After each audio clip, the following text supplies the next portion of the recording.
Ratio and proportion का ये next video है, जिसमें पहले वीडियो में रेशियो को बारे में बताया गया था और सेकंड वीडियो में प्रोपोर्शन है।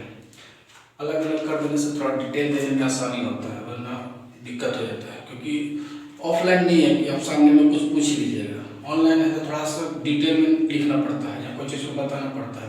इसके बाद अगर किसी तरह की कोई दिक्कत होता है तो बच्चे लोग अपना कमेंट बॉक्स में क्वेश्चन को पूछते हैं तो उसका नेक्स्ट बनाया जाता है। चूँकि नया है तो थोड़ा समस्या शुरू में तो हो रहा है, इसके लिए माफ़ी चाहते हैं।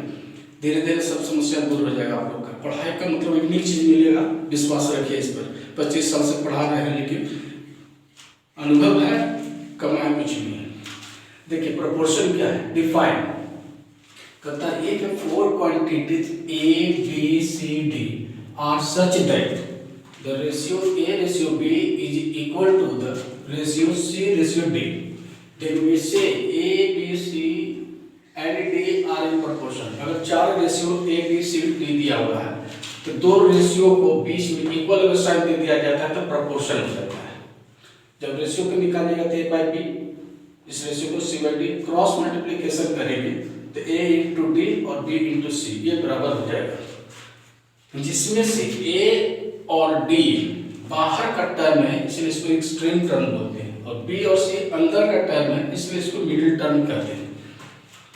उसके बाद आता है कंटिन्यू प्रोपोर्शन। इस पर बहुत सारा क्वेश्चन पूछने के लिए आता है, नाम बदल जाने से। देखिए इसमें क्या होता है, three quantities A, B and C are said to be in continuous proportion if A ratio B is equal to B ratio C, then A by B is equal to B by C। Cross करने पर B square is equal to A into C। Continuous proportion में तीन ही term आता है, जिसमें से middle term जो होता है वो दो बार रिपीट हो जाता है, दोनों तरफ चला जाता है रेशियो, इसीलिए इसको कंटिन्यू बोलते हैं। C को हम लोग बोलते हैं थर्ड प्रोपोर्शन, चौथा नहीं है। जैसे इसमें चौथा पोजीशन पर लिखा हुआ प्रोपोर्शन तो इसको समझने की बोलने की जगह third proportion 1 2 3 third B repeat करता है मिडिल टर्म वाला। अब इसको एक क्वेश्चन के रूप में समझिए। एग्जांपल है if x 5 10 by are in continuous proportion then find x and y। इसमें दो अननोन टर्म है, एक x अननोन टर्म और एक y अननोन टर्म है, इसको हमको निकालना है।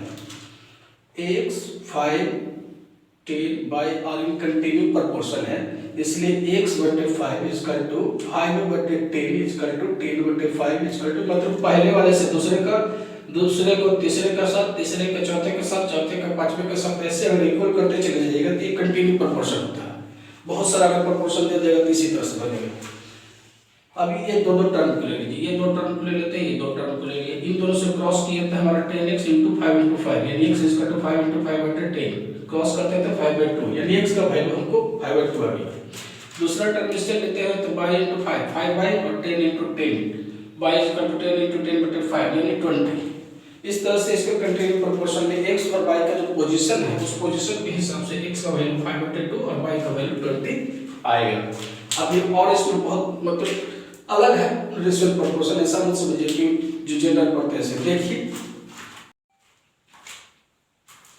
यहाँ देखिए properties of ratio and proportion, ये खास तरह की प्रॉपर्टी है। आप ये देखिए बिल्कुल अच्छा लगेगा आपको, नया भी लगेगा, देख लीजिए। प्रॉपर्टी नंबर 1 में देता है इन्वर्टेंडो। इस तरह से कई प्रॉपर्टियां हैं, इन्वर्टेंडो, अल्टरनेंडो, कंपोनेंडो, डिविडेंडो, उसके बाद है कंपोनेंडो डिविडेंडो प्रॉपर्टी, और एक दो है। देखिए सबसे पहले इन्वर्टेंडो प्रॉपर्टी क्या होती है, इसको किस तरह से प्रोपोर्शन में हमको इसको यूज करेंगे। अगर if A ratio B proportion C ratio D दिया हुआ है तो हम लोग क्या करते हैं इन्वर्टेंडो में, इसका जो मिडिल टर्म है उसको एक्सट्रीम टर्म के साथ एक्सचेंज कर देते हैं। जैसे यहाँ A B है तो हमको B A हो गया, यहाँ C D है तो यहाँ पर हो गया D C हो गया। इस तरह के इन्वर्ट कर देते हैं, इसलिए इन्वर्टेंडो हो गया। और रेशियो पर कोई फर्क नहीं पड़ता क्योंकि क्रॉस मल्टीप्लिकेशन ही तो करने रहता है, 2 into 3 करें या 3 into 2 करें, बात नहीं पड़ता है। इसीलिए इस तरह का लेकिन अगर यूज करिएगा क्वेश्चन में तो आपको सॉल्यूशन करने में मदद मिलेगा। ऐसा क्वेश्चन सिचुएशन के हिसाब से रहेगा तो होगा। दूसरा है मेरा alternendo property.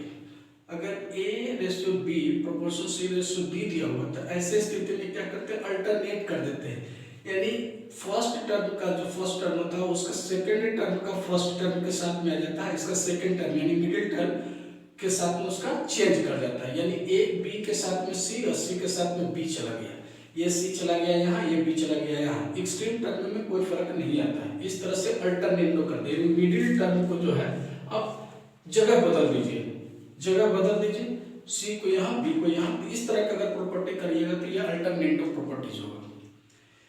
Componendo property, A ratio B proportion C ratio D दिया हुआ है, तो कंपोनेंडो का मतलब होता है प्लस करना, यानी ए में नीचे वाला को प्लस कर दीजिए, फिर नीचे वाला जो रहेगा वही रहेगा, सी में डी प्लस हो जाएगा, जो नीचे रहेगा वो वही रहेगा। अब ऐसे समझ लीजिए, जैसे ए रेशियो बी दिया हुआ, सी रेशियो डी दिया हुआ, तो बाई कंपोनेंडो अगर यूज करेंगे तो ये वाला बी उसमें प्लस हो गया तो ए प्लस बी हो गया, ये वाला सी उसमें प्लस हो गया तो सी प्लस डी हो गया, नीचे डी हो गया। इस तरह से हमको अगर करेंगे कि ए प्लस बी का रेशियो बी के साथ में, सी प्लस डी का रेशियो डी के साथ में हम लोग का हो जाता है। तो इस तरह की प्रॉपर्टी को कंपोनेंडो बोलते हैं, यानी प्लस करना, प्लस करने के लिए कंपोनेंडो में आएगा। डिविडेंडो प्रॉपर्टी ये माइनस करने वाला कॉन्सेप्ट होगा, जैसे ए बी रेशियो है प्रोपोर्शनल सी रेशियो डी है, तो इसको नीचे वाला को ऊपर वाला में माइनस किया, A minus B ratio C minus D ratio D. अब इसको फिर इसी तरह से समझ लीजिए, जैसे ए बी दिया हुआ है, सी डी दिया हुआ है, अगर हम डिविडेंडो लगाएंगे तो ए में से बी माइनस हो गया, यानी ए माइनस बी बटे बी, सी माइनस डी बटे डी, यानी ए बी के साथ में बी रेशियो और सी डी के साथ में डी रेशियो, इस तरह से ये डिविडेंडो हो गया। अब ये दोनों को अगर मिला देते हैं, कंपोनेंडो यानी प्लस वाला और डिविडेंडो यानी माइनस वाला, दोनों को मिला देते हैं, इसलिए इसको बोलते हैं कंपोनेंडो एंड डिविडेंडो प्रॉपर्टी। जैसे देखिए A B proportional C D दिया हुआ है, तो इसका जो होगा एक बार प्लस में, एक दोनों का रहेगा शुरू में, यहाँ पर प्लस में रहेगा, यहाँ पर प्लस हो जाएगा, यहाँ पर माइनस हो जाएगा, माइनस हो जाएगा। तो देखिए इसको क्या करते हैं, ए बी अगर हम कंपोनेंट यूज करते हैं तो ए बटे बी सी डी हो जाएगा। अब अगर ए के साथ में बी, सी के साथ में अगर हम डिविडेंडो करें तो A minus B C minus D हो जाएगा। इसको डिवाइड करिए, डिवाइड करने के बाद जब कट कर कर आएगा तो ए के साथ में बी और सी के साथ में डी, यानी सी प्लस के साथ में डी माइनस में, आपका इस तरह से हो गया कंपोनेंडो एंड डिविडेंडो का प्रॉपर्टी। जब बनाइएगा तो क्वेश्चन का सिचुएशन ऐसा रहेगा कि इस तरह का आप चेंजिंग करेंगे तभी बनेगा, सीधा सीबीएसई वाला नहीं है। आईसीएसई और ओलंपियाड में जो रहता है कुछ प्रोसेस टेढ़ा रहता है, इसलिए इसको इस तरह का प्रॉपर्टीज लगाइएगा तभी जाकर के वो बनेगा। चलिए प्रॉपर्टी और बचा हुआ था इक्विवेलेंट रेशियो प्रॉपर्टी। ये क्या होता है, जैसे A ratio B proportional C ratio D दिया हुआ है, तो ऐसी स्थिति में A by B C by D हो गया।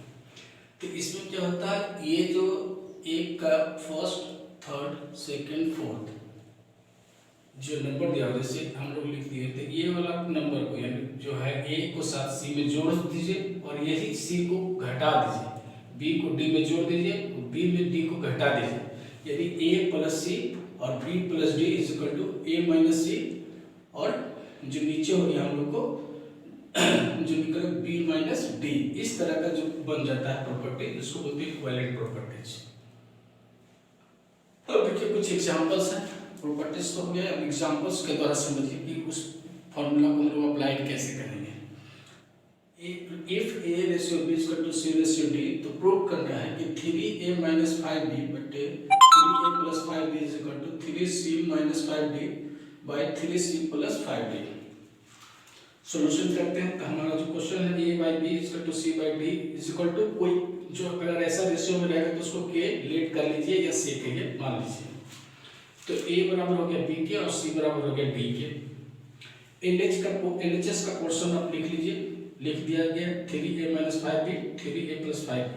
a का जो वैल्यू इसमें से निकाल के लाए हैं और c जहां होगा वहां पर वैल्यू डाल दीजिए, तो 3 इंटू बी के माइनस 5b और 3 इंटू बी के प्लस 5b।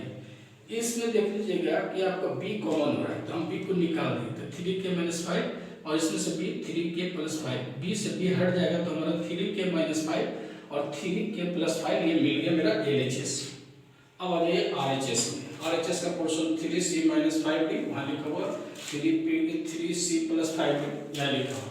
अब यहाँ पर c का वैल्यू हम लोग डालेंगे, जहाँ जहाँ c है, तो c का वैल्यू 3 इंटू डी के माइनस 5d 3 इंटू डी के प्लस 5d।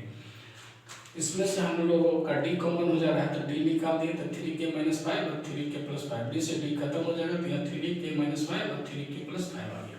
देखिए इसका LHS का पोर्शन और यहाँ RHS का पोर्शन, दोनों बराबर है, इसलिए हम लोग लिख सकते हैं LHS का जो वैल्यू दिया हुआ है वो RHS के वैल्यू के बराबर होगा। चलिए नेक्स्ट क्वेश्चन देखते हैं। If A by B equal to C by D equal to E by F दिया हुआ है, तो हमको इस तरह का कोई चीज है जैसे A square plus C square minus A square बटे B square plus D square minus F square equal to CE by DF prove करना है। वैसे ही इसको लेट करेंगे। Solution A by B C by D E by F equal to हम लोग के इसको मान लिए, A का वैल्यू B के, C का वैल्यू D के, E का वैल्यू F के लिख दिए। LHS का जो क्वेश्चन है हम लोग लिख दिए B, और जहाँ जहाँ A B और C और E होगा उसको हम लोग डाल देंगे वैल्यू। तो A की जगह पर B स्क्वायर के D स्क्वायर के प्लस माइनस F के स्क्वायर हम डाल दिए, और नीचे हो गया जाकर के B square plus D square minus F square ही रह गया, क्योंकि इसमें कोई ऐसा नहीं है। ऊपर में K कॉमन हो रहा था, K कॉमन निकाले तो B square plus D square minus F square बटे B square plus D square minus F square, ये दोनों सेम है तो हमको K स्क्वायर बच गया। RHS का पोर्शन लेके चलते हैं CE by DF, C का वैल्यू D के, E का वैल्यू F के बटे DF, DF और A के मिल के K स्क्वायर हो गया, D by F कट गया तो K स्क्वायर। अब देखिए ये वाला पोर्शन और ये वाला पोर्शन दोनों बराबर है, इसका मतलब ये है कि LHS का जो वैल्यू दिया हुआ है वो RHS के वैल्यू के बराबर है। क्वेश्चन है, if A, B, C are in continuous proportion, then prove that A ratio C is equal to 3A square plus 5AB plus 7B square ratio 3B square plus 5C plus 7C square। चलिए लाते हैं इसको, prove करते हैं, solution देखते हैं। A, B, C continue proportion है, A by B, B by C, इसके बदले में हम लोग कुछ K लेट कर लिए, X y Z कुछ भी मान सकते हैं, जो नंबर A B C में वो नहीं मानिए खाली। तो A बराबर हो गया B के और B बराबर हो गया कुछ C के। देखिए B का वैल्यू C के है, यहाँ B है, इस B के जगह पर इस B वाला वैल्यू को डाल देते हैं। तो देखिए हमको A बराबर B के जगह पर C के और ये हम लोग को K पहले से यानी C के स्क्वायर, यानी हमको A का वैल्यू एक ये आएगा और एक A का वैल्यू ये आएगा। ये दोनों को हम लोग डालने में काम आएगा। अब देखिए LHS का पोर्शन लेते हैं। LHS में हम लोग को क्या दिया हुआ है, A रेशियो C दिया हुआ है, तो A by C लिख दिए, A बटे C, A का वैल्यू हमको C के स्क्वायर है और C का वैल्यू हम लोग कैसे, तो C से C क्रॉस कर गया तो हमको K स्क्वायर मिल गया LHS में। अब RHS का वैल्यू दिया हुआ है जो पहले लिखते हैं, 3A square plus 5AB plus 7B square बटे 3B square plus 5BC plus 7C square. चलिए हम लोग डालते हैं A का वैल्यू हम लोग क्या C के स्क्वायर है और उसका स्क्वायर कर दिए, फिर 5A के वैल्यू पर हम लोग क्या है C के स्क्वायर इंटू K स्क्वायर। देखिए A का वैल्यू हम लोग डाल दिए और उसके बाद हम लोगों को जो वैल्यू है B का वैल्यू दिया हुआ C के, ये सब केवल वैल्यू डाला हुआ, वैल्यू स्थिर से यहाँ से और यहाँ से जो वैल्यू है डाल दीजिए, जितना हम लोग वैल्यू इसका A का B का या A स्क्वायर का जो पॉसिबिलिटी वैल्यू आप डाल दीजिए। सारा का डाला गया है, तो ऊपर वाला में 3C square K to the power 4, सब जब अंदर में सबका स्क्वायर टूटेगा तो हम लोग को इस तरह का कोई मल्टीप्लाई करके आएगा। तो फिर हम लोग को सारा चीज में नीचे और ऊपर करने के बाद C स्क्वायर K स्क्वायर ऊपर वाले में कॉमन हो रहा है, तो 3K square plus 5K plus 7 और नीचे में C स्क्वायर कॉमन हो रहा है तो 3K square plus 5K plus 7। देखिए ये ब्रैकेट के अंदर सेम आ जाएगा, नहीं आ रहा है तो थोड़ा सा देख लीजिएगा, चेक कर लीजिएगा कि मल्टीप्लाई वगैरह करने में कोई प्रॉब्लम हो गया होगा, इसीलिए तो C से C हट जाएगा तो K स्क्वायर और D से हट जाएगा, आपको ये टोटल प्रोडक्ट में आ गया K स्क्वायर। देखिए इसका भी K स्क्वायर आया था, इसका भी K स्क्वायर आ गया, इसका मतलब हम लिख सकते हैं कि LHS जो है वो RHS के बराबर हो गया। ये क्वेश्चन सेकंड क्वेश्चन है, if A plus C का वैल्यू दिया हुआ है 2B एंड A बटे B प्लस C बटे D इक्वल टू 2/C दिया हुआ है, तो हमको प्रूव करना है कि A रेशियो B बराबर C रेशियो D आएगा इस कंडीशन से। चलिए सॉल्यूशन करते हैं। हम लोग लिखते हैं A by B plus A by D, ये D है B नहीं है D है, इसका टू 2/C। इन दोनों को ऐसे निकालेंगे तो B से B खत्म हो जाता है D और इधर चला जाएगा B, यानी D प्लस B या B प्लस D कुछ लिखिए, इधर है 2/C क्रॉस कर देंगे तो हम लोग को हो गया जाकर के C इंटू D और C इंटू B और इधर हो गया B D यानी 2BD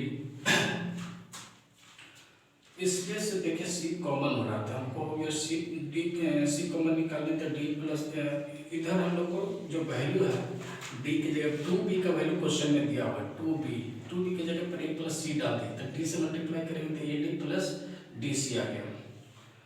अब इन दोनों की तरफ जैसे कुछ कॉमन है देख लीजिए, इसमें से सी कॉमन निकल रहा है, इसमें से डी कॉमन निकल रहा है, तो हम लोगों को जो बचने वाला जो टर्म हो गया जो डी और बी और यहाँ पर ए सी, तो ये पोजीशन पर आ गया, इस पोजीशन पर आ गया तो हम लोग लिख सकते हैं बी बटे सी, मतलब देखिए यहाँ पर सी और डी सी डी खत्म हो जाएगा, तो हमको बी और सी और ए और डी बच गया। ये जब बच गया तब बी सी और ए डी है तो ये किसी न किसी का रेशियो में है, तो हम लोग लिख देते हैं ए बटे बी बराबर सी बटे डी, क्रॉस करेंगे तो ए इंटू डी, देखिए ए डी और सी इंटू बी बी सी, ये आ गया। इसका मतलब हम लिख सकते हैं ए बटे बी को ए रेशियो बी और सी डी को लिख सकते हैं सी रेशियो डी। देखिए हमको यही लाना है, यही लाना था, आ गया ना, तो हमको प्रूव हो गया। इसको हम लोग सारा कंडीशन को लिखे गए, ये आ गया।